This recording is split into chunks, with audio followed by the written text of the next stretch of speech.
Welcome to another episode of the CPG Guys podcast. Our co-hosts, Sri Rajagopalan and Peter V.S. Bond, explore how brands and retailers engage with consumers online, in-store, and everywhere in between. And now, here are Sri and Peter. Hello everyone, and welcome to the CPG Guys podcast. I'm PVSB, one of the aforementioned CPG Guys. I'm also the Vice President of Partner Strategy and Development at Fetch Rewards, a mobile loyalty platform.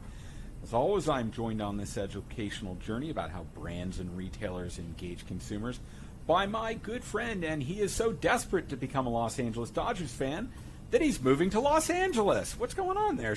In any event, his motto is always to be curious, which makes him, in my estimation, the ideal podcast partner on this journey. Please join me in welcoming the other CPG guy, Sri. Sri, how you doing today? Shri's doing awesome. He's actually moving to Los Angeles in California to be closer to celebrities and paparazzi. No, and I think it's you. Somebody's got to use those free Dodgers tickets they're giving away because they can't fill the stadium. We're going to the playoffs. How about you? You're just going to play golf in Florida as of the end of the season, as far as I can tell. 65 games left for the season, and you're already going to the playoffs? Was that mathematical elimination of others? Because it doesn't look like that. Would you go to MLB.com? 4 games in the wild card. Up 4 games in the wild card. Anyhow, the fact that you have to gloat about wild card leadership. I'm sorry, Peter. Well, it's what do you got? 4 games behind on wild card. We'll play catch up. 65 games to go. All right. It's playing wild card games. Before we get to our guest, Sri, I want to remind our audience that all of our content, we've produced over 100 episodes. They're available on 40 plus podcasting platforms, right? We've got links to our LinkedIn page, Instagram, Twitter. We got to put TikTok on there, Sri. And a link to the podcast we listen to when we don't listen to ourselves talk. You can go there. Just go visit CPGGuys.com. It's all free. We don't charge. There's no paywall, nothing like that. And the best way to stay in contact with all the content we're amplifying and producing, go to LinkedIn, put CPG Guys. It's on Shri's shirt in the video and mine here, right? Put CPG Guys in the search term, and when you get to our page, just click follow. Pretty straightforward. It's all free. It's all free. So, the mass acceleration of e-commerce brought on by the pandemic has given CPG manufacturers in particular a need to build out their support and enablement capabilities of this channel. Building high-performance organizations to thrive in e-commerce is really no small feat, right? Many CPG brands were caught pretty flat-footed by this transition from physical to digital shopping. They're now taking a hard look at where e-commerce should sit in the organization and trying to rapidly educate their workforce on the nuances of this sector. Now, you may remember in episode 47 of the CPG Guys podcast, we spoke with our good friend Mike Black, the chief marketing officer of a company called Profitero. They're an e-commerce performance analytics platform of choice for many of the world's leading brands. Through interviews with e-commerce experts at leading CPG brands, Profitero has identified a predictable common path that most organizations can traverse to become fully e-commerce ready. Wow, that sounds like a great course, Sri. That sounds awesome. So here to speak about the research that Profitero has created, they've entitled it Building a High-Performance CPG E-Commerce Organization. That's a mouthful, but it's descriptive. And the 6 stages for embracing this journey is the Director of Client Strategy. Please join Sri and me in welcoming to the podcast Christina Vail. Christina, hello. How you doing today? Hi, Peter. I'm great. Thank you so much for having me.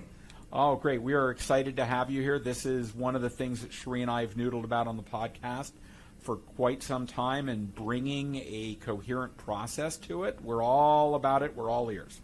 So before we get to the questions, a couple things. Can you tell our audience that loves to do a little searching and learning while they're listening where they can find Profitero online, and then you give us a brief overview exactly what Profitero does and what your role is in the organization? Certainly. So Profitero.com, nice and easy. You can find it there. And like you mentioned earlier, Peter, we're an e-commerce analytics company. So Mike Black's episode was a perfect overview of exactly what we do. So definitely, if you're interested in e-commerce analytics, I do recommend going back to episode 47. But we help some of the largest brands in the world better understand their e-commerce performance. So pulling together data like assortment and availability, ratings and reviews, search placement, things like that, and making it a comprehensive dashboard and data feed that helps brands understand their performance. And what I do not work on the software side, so I work with our clients from a strategy consulting standpoint. This report, and I know we'll get into it, came from a need. We were hearing from clients that they didn't know how to structure their teams, and that is one of many questions that we often hear from our clients that frankly have nothing to do with the software we provide them. So being close partners with many CPG brands, we identified, we could do more to help our clients. And so me and my team, that's what we do, is when there's needs above and beyond just the e-commerce data, how can we really help teams with their strategies? I tend to plug in there. And quick background, I worked in an e-commerce CPG team. I was at PepsiCo for a number of years, and then I was in strategy consulting for a couple of years. So the work we're doing at Profitero is very much a combination of those experiences. Shri, have you ever heard of PepsiCo? That's kind of familiar to us, isn't it? I'm drinking Aquafina. Oh, okay, very good, very good. Shri and I spent some time together at PepsiCo, so we're quite familiar with. That's great. Chrstina, we'll include in the digital liner notes of this episode links to Profitero's website, placement on LinkedIn, and your profile so that people can learn more about you. You've kind of launched into my first question, so let's get right to the questions. What really was the impetus for Profitero creating this research? What were you witnessing or hearing in your conversations with clients trying to align against the demand of the evolving omnichannel world? Yeah, so like I mentioned, it came from a need where we were just having, like we do, many conversations with our clients, and this question was coming up even more frequently than normal. So I'd say pre-pandemic, right? It was very normal to discuss, team structure, team design, do I have it right? Kind of tweaking it here and there. But 6 months into the pandemic, it was urgent. And we were hearing from virtually all clients saying, well, what we're doing now doesn't feel great. So, what are other people doing? What do you think is, a high performing team structured? And so instead of kind of off the cuff giving an answer, we wanted to take a data-driven and analytical approach to ensure that we weren't just using a small N or using our own experiences, but actually validating it. So we went out, spoke to a number of executives, mostly in CPG. We also went outside of CPG to industries that are a little bit more advanced in e-commerce to say, what can we learn from things like apparel or toys that may have moved past the tipping point, and how did they get there? What made them successful? And so we infused that into the research. So really, the question was being asked, and we wanted to make sure we had the right answer. Understood. In this report, you identify in great detail something you call the e-commerce maturity curve. Can you tell us how this curve was actually built, and how can a CPG company or a brand leverage this curve to navigate kind of how to reach that right structure so they can be successful and continue to grow? Definitely. So I think a lot of the people that we work with that are leading teams, that are leading e-commerce, they know what they want the end to look like. It's a lot of type A personalities. They know e-commerce needs to be integrated. It needs to be part of our business. That is the end goal. But if you rush it, and if you try and go straight to the end, and your team doesn't have certain things that are true, it is less likely to succeed. So what we wanted to do is say, it's not just about answering the question, this is how your team should be structured. There really isn't a one size fits all. It needs to be based on, what are your current capabilities? How mature are you? What are the different phases that your key enabling functions are in? And then focus on the job to be done. So there's a corresponding structure that can enable that job to get done. But what are you doing at each stage to ultimately drive a sustainable end goal, which is e-commerce is fully integrated? And so we wanted to be able to walk teams through that to say, I know you might want to get there in 6 months, but what if you took a step back, did it in 18, and focused on key things as you went throughout so that it's extra sticky and you're more likely to be successful? Chrstina, when you talk about not just jumping to the end, you brought me back to 9th grade algebra, where my professor, Mr. Eddy, I would write the answer, and he would not give me full credit because I didn't show the work. So that tells me you got to do the work if you want to get to the end. You want to bring the organization with you, right? And that takes work. Whether you're at a mid-sized CPG or you're at a large enterprise, it's important. This work doesn't get done in a silo. And so you may, and we'll talk about it, I'm sure, you may break your team off into a silo intentionally to really accelerate things, but ultimately you're not getting a product to market without supply chain, without finance, without all your enabling functions. And so taking a measured approach and educating them and helping them to understand the bigger picture can be really powerful and really enhance the odds that you're successful. Having a plan does not guarantee success in organizational transformation alone. Your study prominently recommends that leaders actually evangelize about the process. In fact, it is the first of 6 stages you identify for success. It begins with self-assessment. So what is involved in the assessment stage, and how do you ensure that leadership is thoughtful about their commitment to the necessary change? Definitely, yeah. So before you say you pick up the report, and we'll link to the report too, it's on our website. But before you dive into each stage, there's a simple maturity curve that basically outlines 6 key things that you're doing. So maturity you can think of as low, medium, high, right? We don't need to overcomplicate that. But the jobs to be done, we break out into 6 key jobs. And before you determine, okay, what should I be focused on, you really want to think about a few core elements. So number 1, what's the level of excitement in your organization? Now, I think looking at that report right now in the middle of 2021, you might say, well, everyone's excited about e-commerce. How could you not be? But I'll tell you directly, there are still brands that are not excited about e-commerce and they want that to go away. They don't want to think about it, right? So that's important to know, right? How significant is that excitement? You want to know, secondly, your company's general maturity when it comes to e-commerce. Any leader has a gut feel for this, right? Are we ahead of the curve? Are we behind the curve? And actually, Profitero will be updating our benchmark survey soon, so you can actually validate that via data. But you want to know, generally, where are we? Are we ahead or are we behind? And the third is looking at the offline world and getting a sense for how well do they understand e-commerce. So again, if we go back to it, the goal is it's fully integrated. So that means everyone needs to have some sort of baseline understanding of how e-commerce operates and assess kind of how low, how high is that? Do the subject matter experts in e-commerce, they understand offline, and do the offline team, do they understand e-commerce? So based on that, you'll kind of land in a key job to be done, key area of maturity. That first one, Peter, to your point, evangelize. It's important. I think there's a reason. There's kind of an archetype for different e-commerce CPG leaders at different stages, and I think we can all picture the people that are really successful at this, right? They can get out, they can present to the leadership teams, they can present to the board, they can rally the teams and really get people excited. So that's the scale you're moving in this first stage, where you're the voice of the team and you're just trying to get people on your side, right? You're pumped up about it and you want to make sure that they get pumped up about it as well. Christina, the next stage you identify is education. Obviously, without education, a lot can't move because you got to take a whole org with you, and the best way is education. What does this journey of education involve, and how do you bring along the rest of the organization in this transformational digital journey? And how do you address what I would call, earlier you said, companies that just don't want to do this. They just don't want to be in e-com, right? So we call that inevitable skepticism. So how do you address that inevitable skepticism? Because the consumer today, they are digital, whether people want to accept it or not. Yeah, I think where my brain goes is people respond to incentives. So I was a economics major in undergrad, right? That's where my brain always goes. So what's key is you can't just have boilerplate educational content for your teams. You want to think about who are you talking to and what do they care about. So when you're talking to a C-suite, they care about the total P&L, and if it's a public company, the numbers that they're reporting to the street.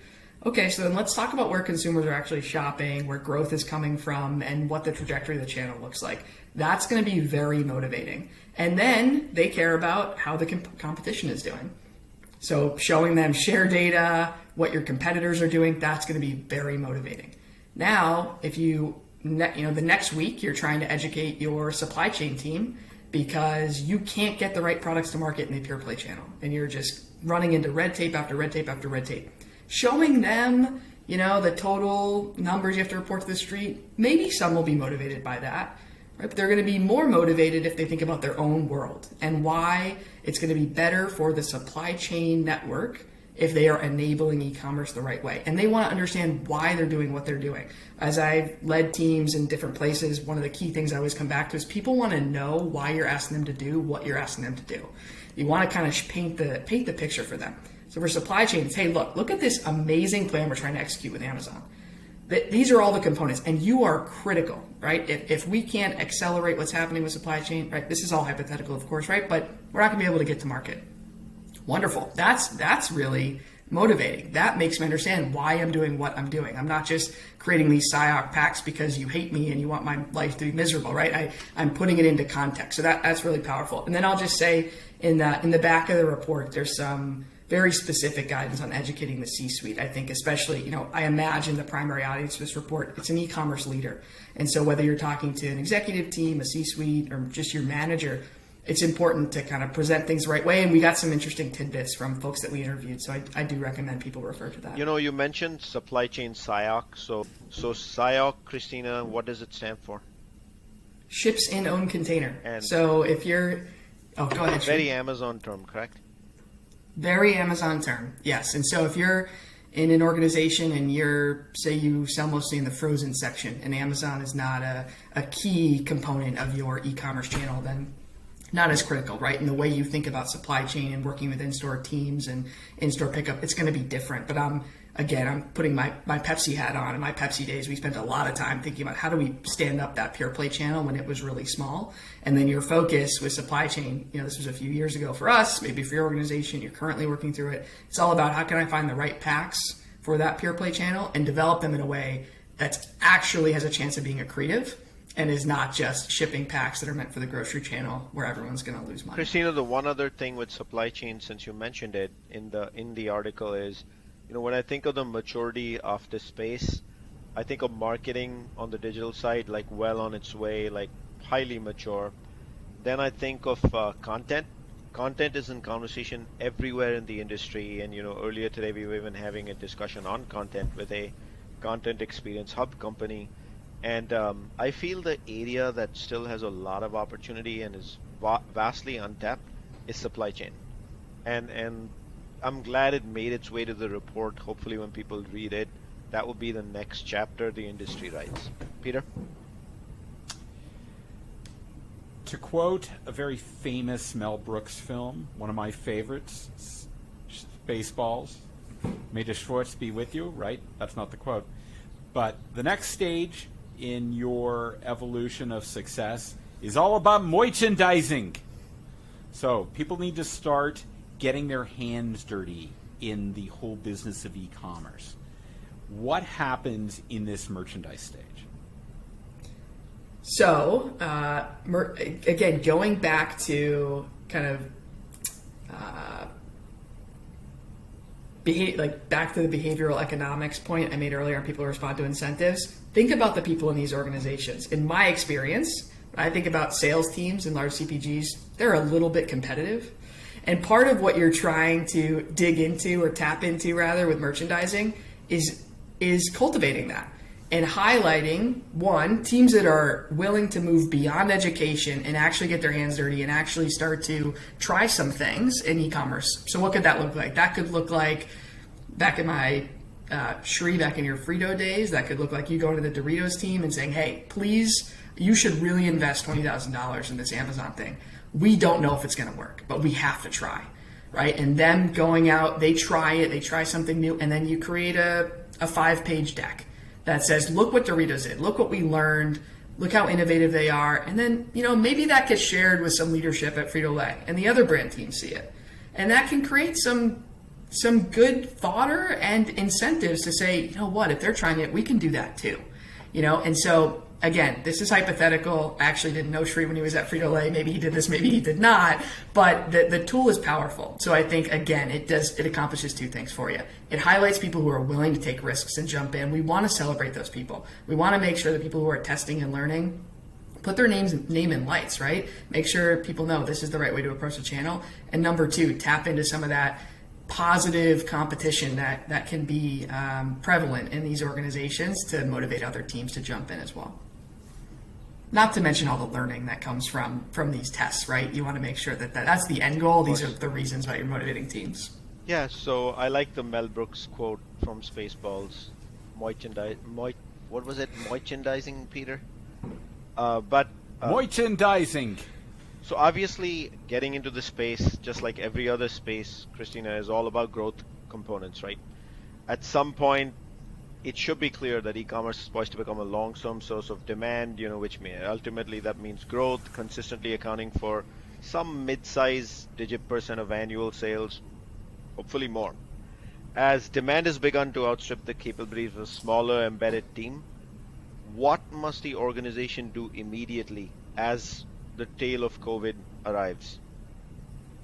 One thing that's been a real through line, both in the conversations I had for the report and since, so we published this report a few months ago, and so there's been a number of kind of conversations that have come from it, and it's been validating in that a key principle, if you're a leader in e-commerce, that you should follow, if there is a capability that is not meeting the demand of the organization, of the channel, breaking it out separately can be very powerful to move it forward as quickly as possible. Meaning, if there are key needs in a specific function, so say your sales team, the sale, it's just not where it needs to be. You need to be giving certain customers more attention. You need to be enabling the customer teams in a specific way so that they understand e-commerce. It can be powerful to break, we call it a sidecar in the organization, in the report. Having a sidecar that is dedicated to just e-commerce and is focused on specific set of functions that need to be enabled. They can move really fast if you break them out into a separate organization. Let them run for a period of time and then have a plan to reintegrate them back in. So again, key principle, we are not saying in the report everyone should have an e-com team that's separate. That's not true. You might be mature enough that you don't need that. But if you are in a phase where you look and you say, I need to really enhance my capabilities, it's just much harder to do it in the large matrixed organizations that I'm sure many of your listeners operate within. It can be tricky to move things quickly. So that's the key bar I would use to know when to break off and when to not. When e-commerce starts hitting double-digit share of revenue, all of a sudden senior leadership very often gets fully supportive and is actively funneling things like new product innovation into this channel. Ooh, we got to support this. It's getting big. So how does this empowerment stage play into success? It is funny how that happens, huh, Peter? Yeah. All of a sudden, the sales, and now you're getting all these emails. We had one client, I think it was Profitero, does this thing called Commerce Live. I think during one of the Commerce Live sessions, we had someone say, I used to be begging for an invite to get into any of these meetings, and now my calendar is totally full. They need me in all these meetings. I'm like, I think you're not the only e-commerce person going through that. So it is true, right? When you get to this stage where it's suddenly a meaningful percentage and people can no longer dismiss you and say, e-commerce, that's 2% of my business. Get out of here. I have bigger fish to fry, right? That's not really happening very often anymore. I will just say, though, we intentionally did not include penetration rates or share of sales in the report. And that is because there are times, and we actually spoken to some clients in verticals that 30% of sales are going through e-commerce, and they peg themselves as low maturity. Because sometimes the categories move, and you can be a low share player in e-commerce and still have 30% of your sales going because you're set up on the right websites and you're set up through retailers that are naturally funneling a lot of demand through e-commerce. So I will just say, if you're reading the report, you say, 15% of my sales are going through e-commerce, I'm certainly mature. I would encourage you to do a little benchmarking to your competition and validate that. So back to the question, when you get to this point though, where you say, I am mature, I've checked off a lot of things on the list in terms of my digital capabilities, and now I've reached a point where, gosh, it's pretty close to like being part of the other channels, if you will, right? When people think about mass and grocery and convenience, e-commerce is on the list. So then you don't want to be this separate team. You don't want to be the e-commerce team. E-commerce needs to be folded back into the rest of the business unit. So we call that empower, right? You want to empower those teams so that they're not just saying, okay, now let's talk about mass and convenience and grocery, but go call those people for e-commerce. No. Everyone owns it, right? We think about things comprehensively and it's folded back in. The key thing here, because there's one stage after, and I'm sure we'll talk about that, is you want to maintain some sort of COE. Now that can look different depending on your organization, right? Different organizations are good at different things and want certain things that are scaled. So you may have like a product content you may choose to put in a COE because that you want to do kind of at a scaled level across all business units or your HR teams or whatever, right? But you want to have a COE that's keeping an eye on the horizon because when you fold things back in, there's inherent risk, right? You don't have brain space that's dedicated just to e-commerce. And with the pace of change that we continue to see in the space, you want to maintain a core brain trust that is still only thinking about e-commerce and then funneling those learnings back into the business units. Make sense? Very true indeed, because as scale comes, you're going to need that COE more than ever. But let's jump to the final stage of the process. You identified is integration of e-commerce into the DNA of the org. We kind of touched upon that right now in the previous question that Peter asked you with the growth rates. So when should this happen, and how should it actually play out or manifest? I think what's key here, and I'm forgetting I think we note it in the report, but you want to take a look at your organization at least every 6 months. And that's frequent, even in some enterprise CPG organizations that do tend to go through some reorganizations every couple of years. 6 months is a lot. And we're not saying do wholesale refreshes, but take a look, note the change that's happened, and then retool accordingly. I think the key thing is empower and integrate. The actual structure between those two, they could be quite similar. What's going to be flexing is the balance between leveraging a COE versus leveraging integrated talent. Meaning, we've seen some models, right, where you'll have an ABM in each brand team that is responsible for e-commerce. And then they link back to someone in a COE. And that person, the COE, they are the e-com expert, but you expect to have a voice of e-commerce in it. So you try that for 6 months. And then you say, hey, guys, is this working? Have we dropped any balls? Is there coverage that we weren't thinking through or we represented in innovation councils, right? And you run through that list of questions and then retool as you see fit. So again, I think, Shri, to your point, it's critical to have the COE. It's critical to scale what you can, but then be cognizant of kind of the value of making sure the business units are learning and not keeping that knowledge only centered in the COE. I want to remind our audience that all of our content, everything related to the podcast, our profitability series document, link to us on LinkedIn, Instagram, Twitter. You can usually just search by entering CPG Guys, but if you go to cpgguys.com, it's real simple. There are just a whole series of links there.